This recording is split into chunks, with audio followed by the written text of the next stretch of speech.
listen, never in my life associated the word boring with baseball. We know what's up. Me? Yeah. Famous? Yeah. And I'm like giddy over there smiling like, we're about to win this shit. Did everyone give you crap? Give me a good host story. I'm not picking it up. We both love the game. We talk about it every day. Getting on baseball. Having some popcorn, you're fooling around your phone. I'd have to wait in line for 3 hours. Hang on, because it's about to be a wild ride. It's not often I get a chance to say this. There's no two people on the planet I'd rather be talking to right now. Julian McWilliams and Adam Ottavino. Hi. Hello, everybody. How are you? I'm well. Oh, great. It's good to see you guys. Yeah, listen, we were just saying, Adam, Julian and I it seemed like yesterday we were doing podcasts in front of bootmobiles wearing Red Sox gear, and now you're like in the basement of Yankee Stadium, which I don't even know where you are wearing Yankee stuff. Did you say, hey, I stored all the Yankee stuff at home, can you go get it, or do you get new stuff? I got new stuff, but I did go to my attic today and open a bin and see what was in there, and I found a couple things. So, that was fun to see what was in there, because honestly I'd forgotten. What did you find? Gloves? Bats? What do you find? Not bats. I found old clinching playoff shirts that were half champagne smelling, and I found an old my belt I wore when I was here, and a couple hoodies and stuff like that. But that's about it. Well, as long as everything fits exactly, does it feel like you just went back in time, Adam? And in case people don't know, Adam Ottavino now with the New York Yankees. Congratulations. We're very happy for him. And also, I'm very happy for Julian McWilliams. This is the first time he's on the podcast as a national reporter, CBS Sports. Congratulations, Julian. Yes, thank you, sir. Well, thanks, man. Appreciate it.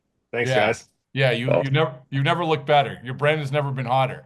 And also, Julian's coming on every single Wednesday. I'm stating this now. He said, okay. I'm stating it now. For Thursday, every single week. Because by me saying it and you nodding your head, that's a contractual obligation. So okay, contractual obligation, and you pay me in T-shirts. Yeah, and Adam, you are also welcome every single Wednesday for Thursday, anytime. It's just three guys talking baseball. That's it. Love it. Yeah. All right, Adam. I want to ask you real quick. Just in simple terms, just take me through from when you found out that you weren't making the Red Sox to when you found out you were going to be rifling through your attic for Yankees gear. I described it yesterday as kind of being in no man's land for about a week there. Once I didn't make the club and they told me that morning, I quickly made a few phone calls and decided that I wasn't going to stick around and remain in the organization. I was going to take my out and see where that took me. So I immediately got in my car and I drove across the state from Fort Myers to Jupiter, where I have a place over there, and took 2 days to kind of feel bad for myself, I guess. And then after that, realized I got to get back to work. So started training at Eric Cressy's place over in Palm Beach Gardens every day, which was really a blessing because I was able to kind of maintain the feeling I had as spring training was closing with the Red Sox, and just, keeping the fingers crossed. And I knew it was a tough situation because camps had just broken and rosters had just been kind of set. So you're kind of hoping that nature takes its course a little bit with somebody.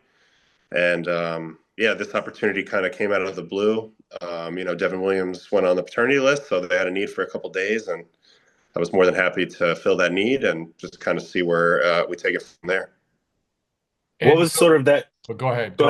No, go. Julian. No, I'm just, obviously you haven't been in those situations in a long time, if ever.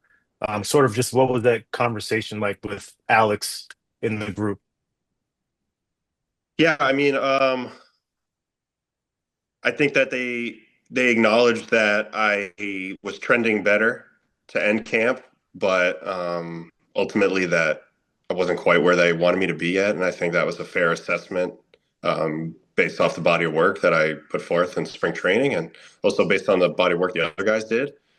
I didn't disagree with the assessment. I knew going in that it was going to take me every bit of the entire spring training slate to get where I needed to be. So I wasn't surprised with my performance up until that point. It's fairly typical for me to have to figure it out again in spring training, and yeah, but I thought it was a fair assessment.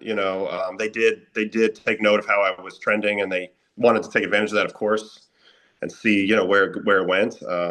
But that's the beauty of having opt-outs. You don't have to necessarily do what they want. You get to do what you want. And at the time, I just wasn't 100% sure I wanted to stay in Fort Myers another 10 days and throw in the backfield. I didn't know if that was going to serve me well. And I don't know. I just in that moment, it was fight or flight, and I decided to fight and just pick up the pieces and go from there and get back to my happy place. I went back to Jupiter, where I've been in DFA limbo in that apartment before many years ago. So it was kind of a familiar experience, a little bit scary, but at the same time, I was willing to walk down that path. I'm going to point the positive is that when you came from that side of the state to Fort Myers, it cost you $400 for an Uber ride. Now you could drive your own car. See how far you came. Look at you. Yes. No, that was good. It was good. It was a lot better this time. I listened to my own music, drive my own car. I never asked you about, so, when you got picked up by the Red Sox, you took a $400 Uber ride. Do you put with the Uber setting, you don't want to talk to the driver? That's a long commitment. I never have clicked that button, but I'll put my headphones in, if it's too much for me. And that morning I remember I was pretty tired and I want to get a little rest. So I put my headphones in pretty quickly. So there's no I've used that option. You do? You use that? Yeah. Yeah, and somebody and like the Uber driver actually called me out on it. He's like, "Dang, man, you don't want to talk to me?" I'm like, "Oh no, it's not that. Did I click that? I'm sorry." Yeah, I wasn't ready for that confrontation. I wasn't ready for that. So I just try to be a little sneakier about it. I thought about it for the first time the other day, and Julian, I had the same sort of thinking. If I do this guy's going to think I'm an asshole. Like that's, I don't. Yeah, I felt bad afterwards. Did you? Wow. I really felt bad. I did, because he's like, "Man, come on, man, you put this setting on," and I'm like, "Damn." He actually called me out on it, because like in Boston and New York, like we know, right? Like it's like nobody talks to you, right? You just get in the car and you go, but like when you're in the South or California, everybody when you get in an Uber ride, it's like, dude, I don't want to have a conversation. Yeah, I want to know what you're doing there. What you doing here, man? Yeah. What's your business? That type of exactly. Stuff. Yeah. Then you have to get into what's your dream job? What's your, and you have to turn it on them. It's like, oh, I know that you're doing this just for a while, and a lot of people are. I don't mean to crap on anybody, but at the same time, at 6 o'clock in the morning, going to the airport, I don't want to get into career pass. So, so Adam, when the Yankees called, were you getting worried? Not worried, but were you sort of having to shift your mind, say, "Hey, listen, this just isn't going to happen"? Because it's one thing to get picked up by a team. You might get picked up by a team, but to get a major league deal is a whole nother thing. It's hard. So where was your mind at when that happened? I think it was an evolution. I think it was a little painful not being active for opening day, and that was a tough day for me. Just knowing that I wasn't on a team on opening day for the first time in a while, and I don't know, like it just, even though it's an arbitrary day and it doesn't maybe really matter in the scheme of things, there was an emotion attached to that, like kind of like I felt like a little bit of a failure there in that moment. But then after that, like I was really progressing well the way I was throwing every day. So I just leaned into the one day at a time mentality and try to focus on where I was and enjoy the beauty that the opportunity that I was able to get, which was like I went in the ocean every day for like a week straight. I had free time to kind of collect my thoughts and understand like kind of what my threshold really was for returning to play. And it really was like I wanted to get back in the big leagues. Like I wasn't going to go to AAA. So if the big league opportunity didn't come, I was probably a week away from making, maybe the ultimate decision, which, I was staring at it a little bit, but didn't want to go down that path. So I'm definitely happy it went this way.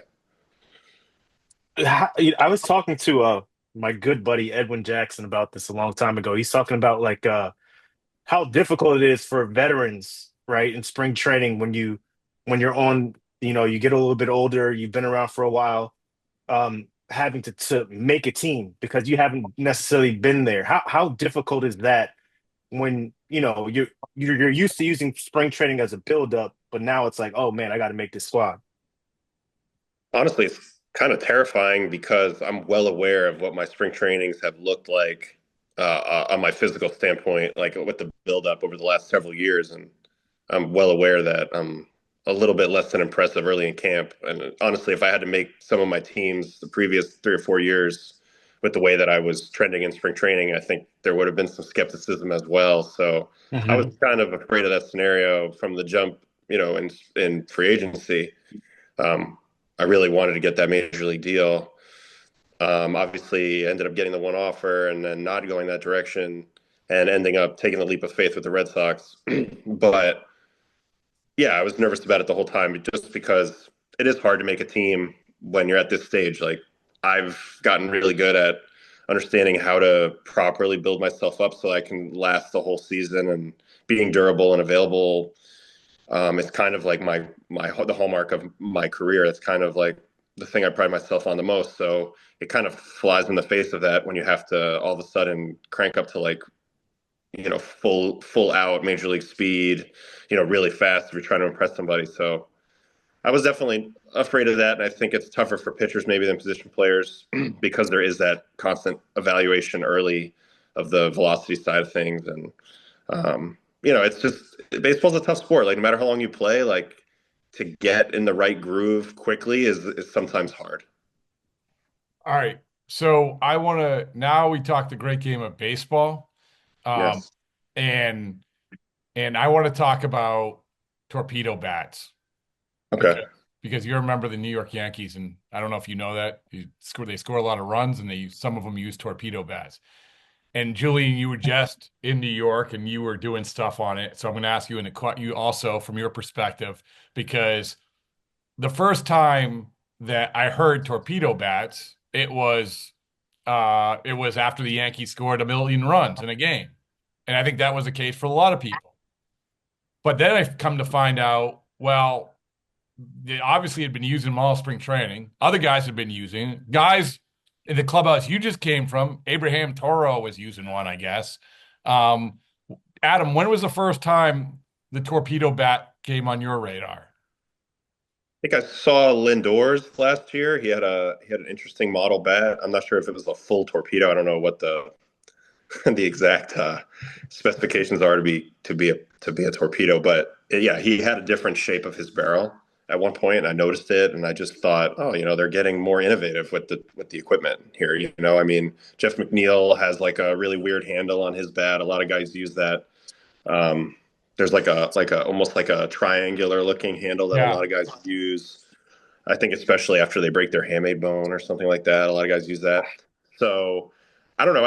At first I was just like, oh, it's interesting. It's a different bat model. I think if you're outside of the game, it seems like something insane that maybe is going on. But to me, I mean, guys have been trying to figure out different tools to use at the plate for a really long time. And I think this is just a new evolution of it. Did it come up at all in like the Red Sox clubhouse? I mean, again, they evidently were using them. Like, people were using them in spring training. We just didn't pay attention. Yeah, I think it flew under the radar. It wasn't a topic of conversation that reached the pitchers, at least. I guess, it just flew under the radar. Julian, you're a hitter.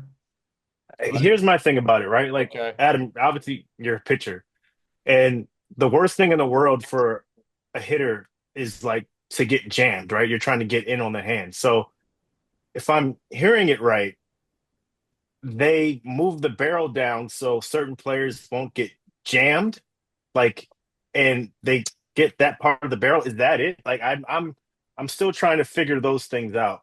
I'm not quite sure. They're tailoring them. It seems like they're tailoring them specifically for each individual. So like now we have so much data, and now they're seeing really what part of the bat guys are most often making contact on. And I do think in the case of certain guys, I think it was the case with Volpe here. A lot of he was hitting the ball a little closer to the label a little more consistently than on the normal part of the barrel. So the idea is just like, let's shift where the mass of this bat is a little bit down to where he hits it a little more regularly. And it's just a different way to solve a problem, right? Like if a guy's getting jammed, instead of saying, well, now you got to get the head out a little bit more and like get the barrel to the ball, catch the ball in a different plane.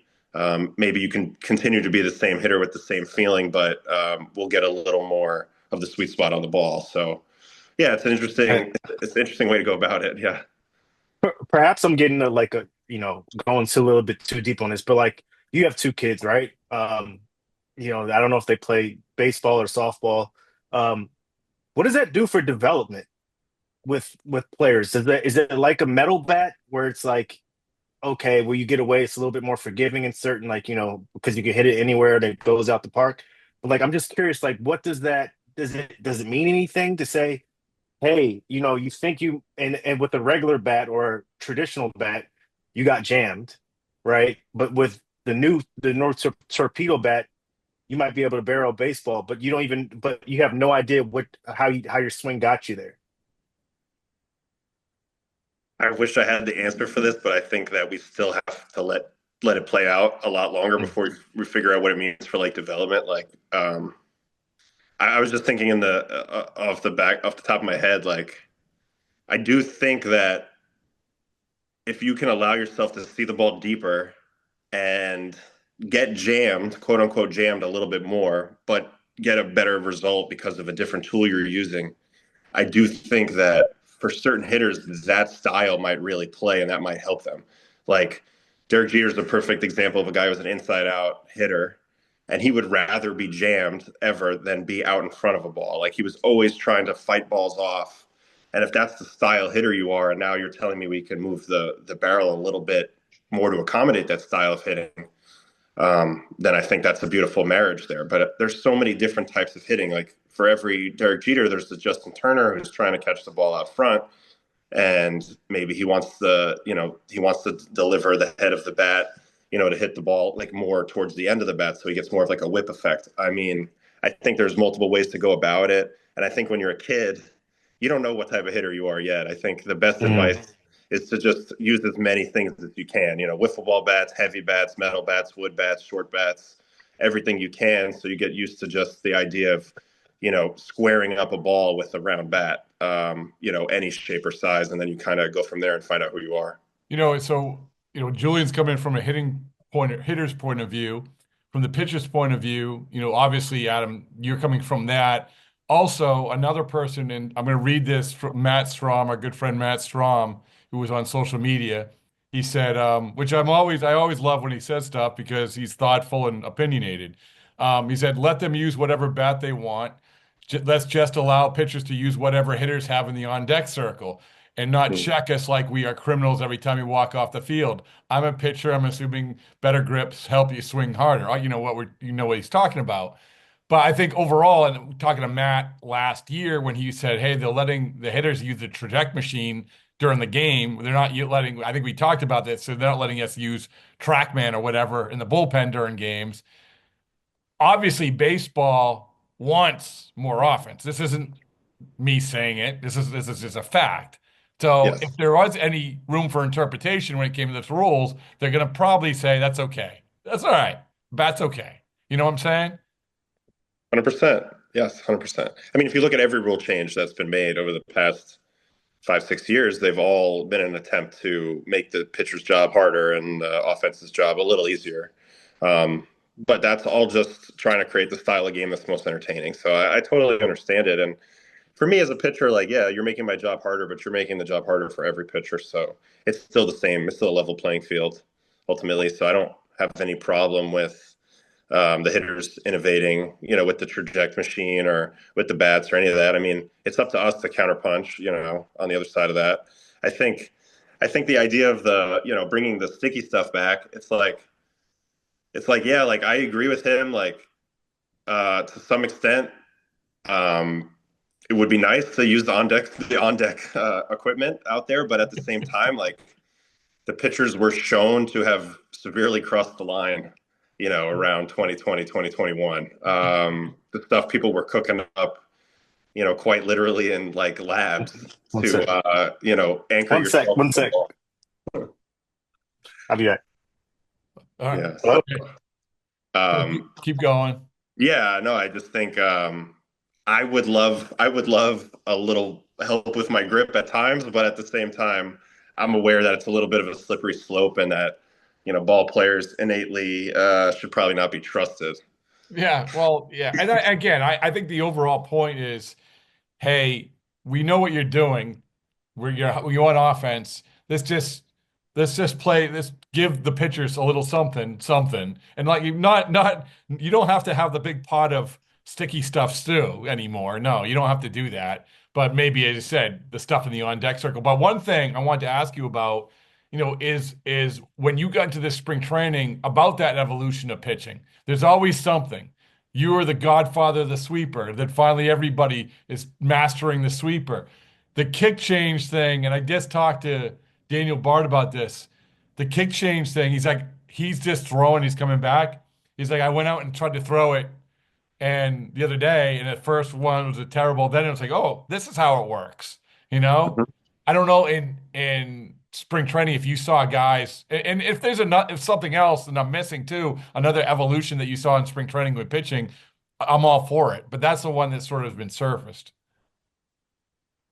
I think that we seem to be in like the final stages of pitch discovery. Like I feel like the kick change is probably one of the last like new pitches that will be discovered like during this analytical process where we're understanding seam shifted wake and spin axis and all these different things that we are now like actually being able to quantify and teach. I think we're in the final stages of that, and then we're going to move on to probably understanding how different pitches tie together.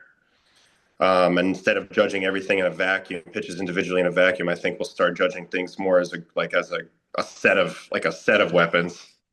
And then it'll continue to evolve past that. But yeah, like the last few years, it seems like there has been an arms race to sort of figure out what the pitch du jour of the year is.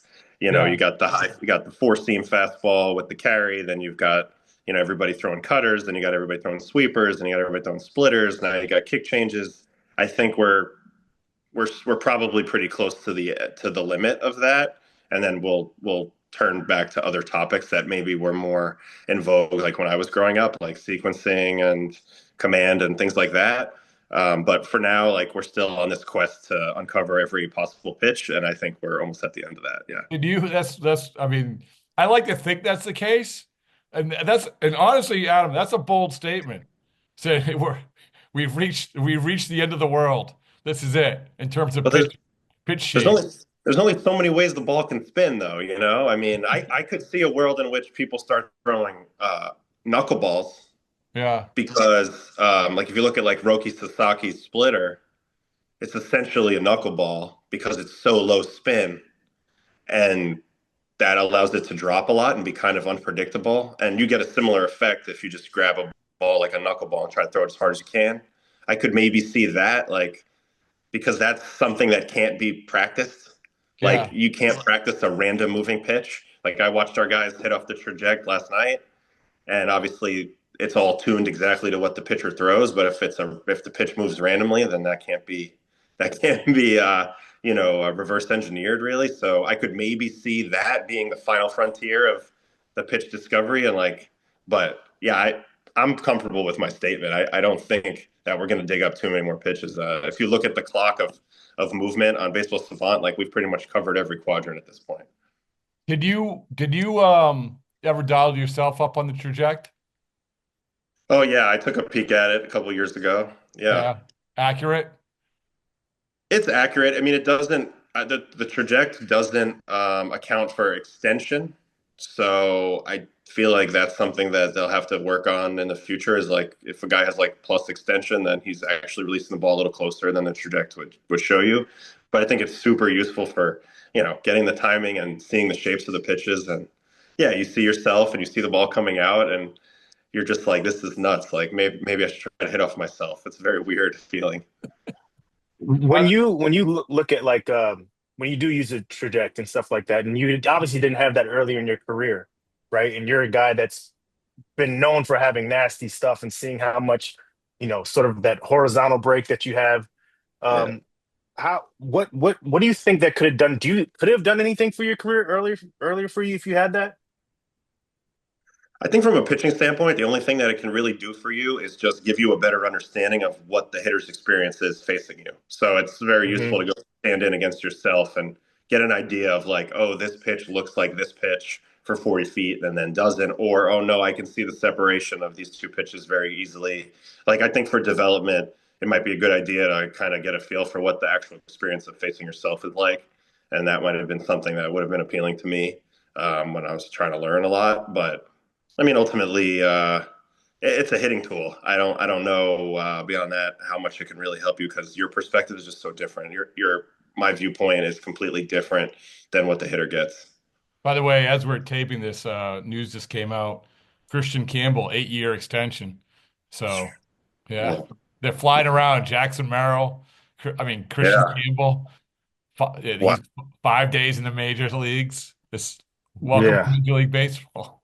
Well, I mean, from what from the brief time I was with him, I really liked him. He was a really good kid. I'm very excited to watch him play and see how that works out. Well, it's also I love the fact that he didn't know that you don't have a roommate in Major League Baseball.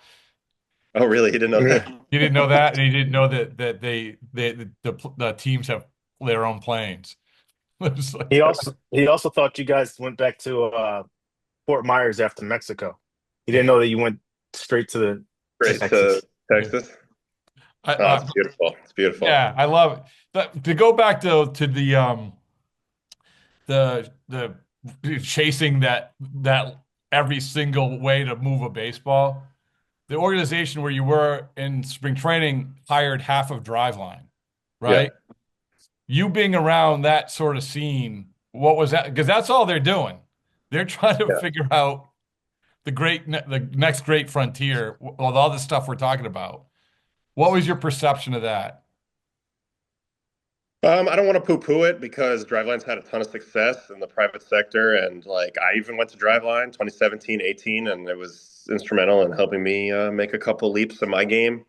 Some of the stuff I learned while I was over there, and I do think that they have a really good methodology. I mean, everything's measured, and I think that um, what they try to bring to the table is very real, and it certainly has disrupted Major League Baseball. I think it's interesting to watch it implemented into a Major League Baseball team in season, which obviously I'm not going to be there in the season, but in spring training, you see all the systems that are being put in place and the things that are being prioritized, and the way player development is now shifted a little bit in the Red Sox system, and I'm very curious to watch that play out over the next few years because I think a lot of the big advantage that a place like Driveline has in the private sector is really the off season. You can dominate the off season because that's the time to tinker and to experiment and to overhaul things and to kind of individually figure which direction to go. I think it's a lot harder to land that plane in the midst of competition. Mhm. And I'm just curious how good they're going to be in providing an edge in season. Because I think from my experience, at least, in season is just so different than even spring training, and it's so different than even off season in terms of like what you're able to accomplish and what matters. Obviously, in season, getting the outs is what matters, and you have to focus a lot on where your feet are and your opponent, and the fundamentals of the game.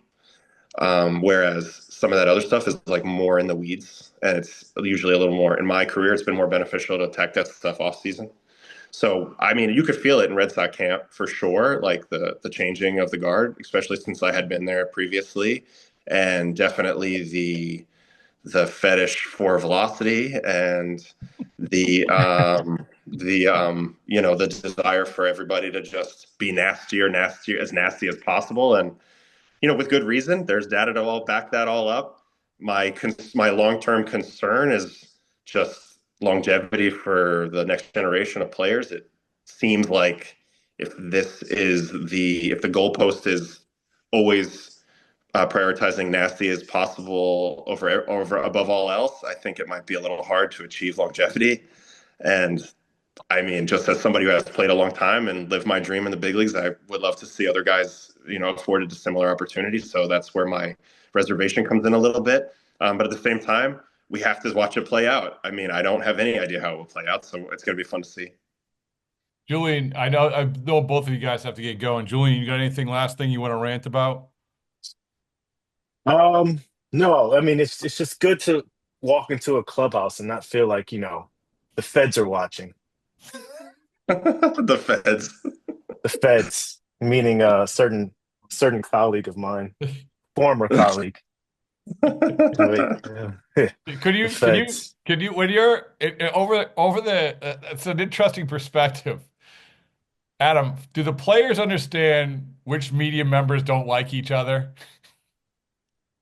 I think they might over the course of like a regular season. They might start to figure out the vibe, but yeah, most of the time, no, because most of the time the players are trying to hide from the media the whole time. Yeah. Anyway.